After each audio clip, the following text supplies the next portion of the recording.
guys, and welcome to the last week of Betting B1G. Well, hopefully not for Ohio State, but the big game is this week. We are here at Myers Jewelers getting to talk to you all things Black Friday, but I have learned that actually you want to be here next week because that is when the holiday show is going to happen. Oh, yes. We have our annual holiday show, and it is November 30th, December 1st and 2nd, and we have a special thing going to take place on November 30th. Tell me about it. From 7 to 8 p.m., let me first rephrase that. We are now the official jeweler of the Columbus Zoo. I bet you guys didn't know that. Did not know. In addition to the Columbus Blue Jackets.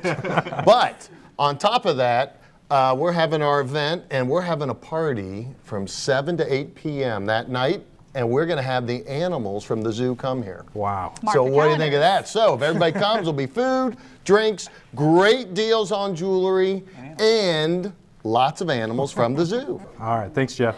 All right, so now it is the three of us, and we have to give them all the tips and the tricks. It's time. It's time so you can bring your money here.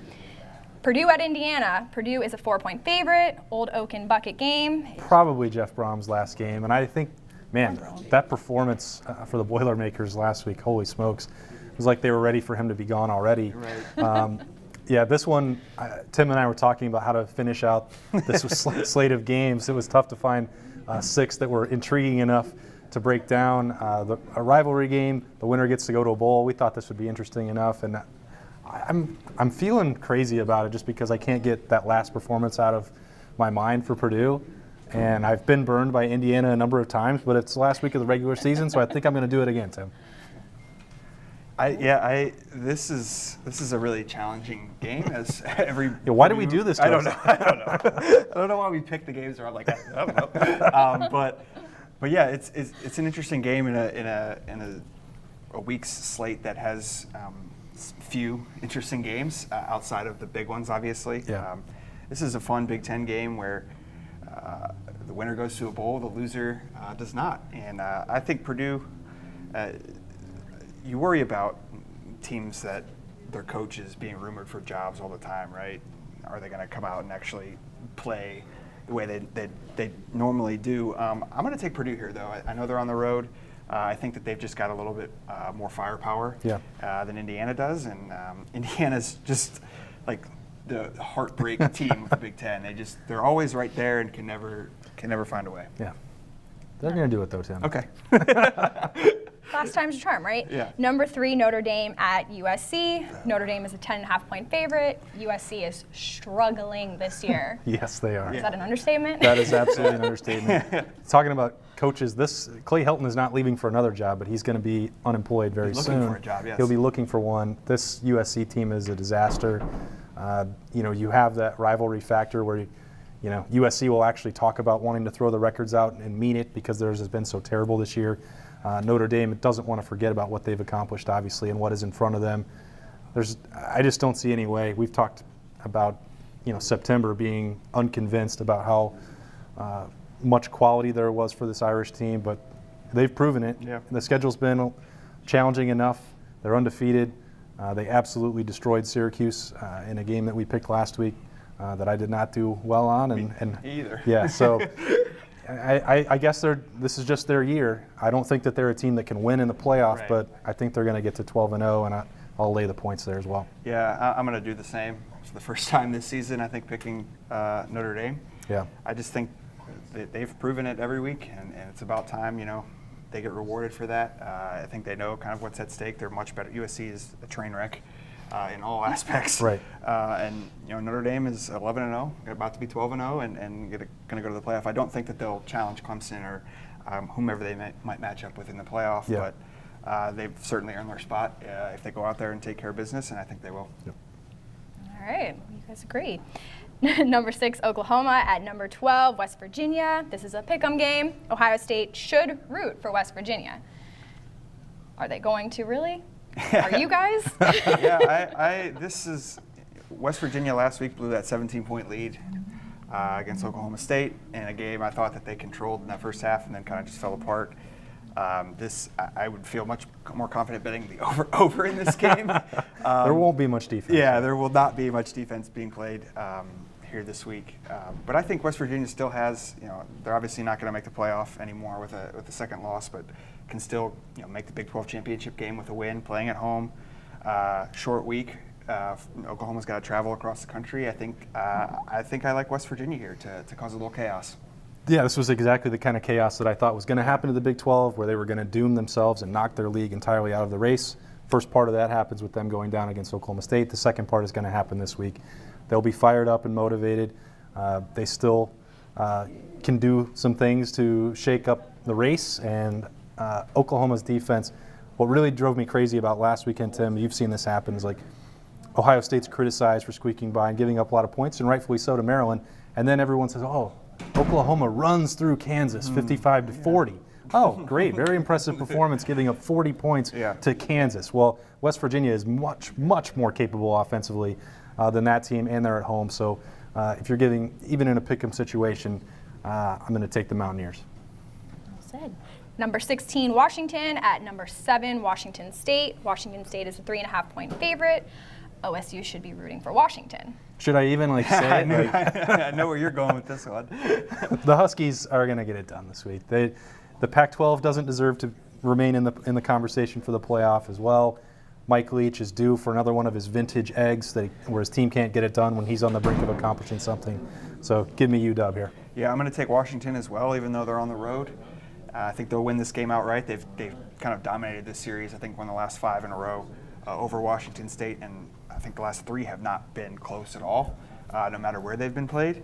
Washington's been somewhat of a disappointment this season. A lot of people picked them to be playoff contenders and be the best team in the Pac-12. The Pac-12's best chance to make the playoff. Just hasn't happened. But I do think that they can control this game, and I think they're going to get it done on the road outright. And so I'll gladly take the points here. Cool. Nice. When you're the Pac-12's best hope, that says a lot.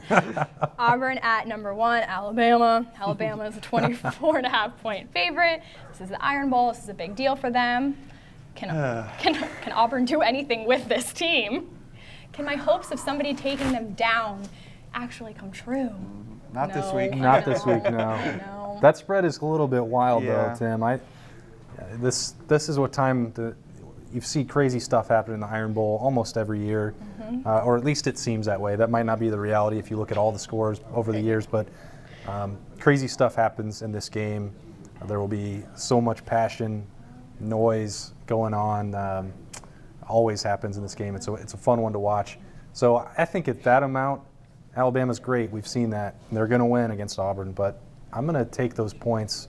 It just seems like a little bit too much in that situation. Yeah, I'd love for it to be like 23.5 instead of 24.5. That's not found that sweet spot. That's not the way this works, is it? And last time we picked Alabama, they were 24.5-point favorites and won by 24. It's just the way it goes. The way it goes. That's why Vegas is good at its job, right? I'm going to take Alabama here minus the 24.5. I'm just not going to bet against them. It could be closer, but I think that they're rolling, and I think they're going to try and make a statement before a game that they actually might get challenged a little bit next week. Be interesting to see what that spread is. Yeah, for sure. But I'm going to take Alabama here minus 24.5. All right, we can only hope they get challenged. Number 4, Michigan at number 10, Ohio State. Michigan is a 4-point favorite. Oh, it hurts my heart. Urban Meyer undefeated against Michigan. But obviously we know that there's been a bit of a roller coaster in that locker room. He's also, if we're giving actual gambling tips, he's undefeated against, when he's an underdog at Ohio State, he's undefeated. He's also 30-0 in games at noon. Yeah. So the trends for Urban Meyer here are positive. It's been a long time since Ohio State has been an actual true underdog. I believe when I checked that, it was back to the national championship game against Oregon. They were also an underdog the week before against Alabama. We know what happened in those games, obviously for him to have an undefeated mark. So I think at home, and I've said this a lot, I mean, I've covered the team now. This is my 7th year. I started covering when Urban Meyer got here. Yeah. I know people that have been Ohio State fans their whole life. They tend to think back to the 90s and some of the pain and misery. When I've covered the team, I've never seen Michigan beat Ohio State. I don't believe that it can happen until I see it with my own eyes. If you're going to give me points and you're going to give me the better quarterback in Dwayne Haskins, give me the better quarterback coach in Urban Meyer, and the home field advantage, those are usually the three things that I look at when I'm picking games. So I know that Michigan has been a great team. They're the #1 total defense in the country. That's going to pose a challenge. I know Ohio State has been pretty terrible on defense in some of these big games, most notably last week. That's fine. I fully expect a focused team, and when I mention those other three tools that I tend to use to pick games, they point to Ohio State. So I'm going to take the points, but I'm also going to take them outright to win. This was, I thought, like Urban mentioned after the game, I thought Ohio State maybe had taken a couple small steps forward defensively over the last few weeks, and then it kind of all just fell apart last week. I don't have much confidence in this team right now. It just seems like they can't play a complete game. When the offense plays well, the defense plays terribly. When the defense plays well, the offense struggles a little bit, and it's oftentimes within the same game. Like literally one quarter the offense is great, the next quarter the defense is great, and it's just like they can't ever get any rhythm going. And Ohio State's dominated this rivalry of late. They're playing at home. Urban's never lost to Michigan. I just think Michigan's been a more consistent team. I'm gonna take the road favorite here, minus points, and that number is actually like 4 is like right on what I thought the score was going to be. But I think Michigan, they've just been the more consistent team for me, and if you're asking me to make a pick, that's what I'm going with. So yeah, that's just what's been in my head since the spread came out was Michigan -4, so I'm going to take the Wolverines. All right. Well, see, we're bringing you facts. We've got all opinions. It's not just one-sided, right? Because that would have been hard for me to say. So I give you credit. All right. Well, make that money this weekend. Happy holidays. Thanksgiving would be yesterday, so happy Thanksgiving.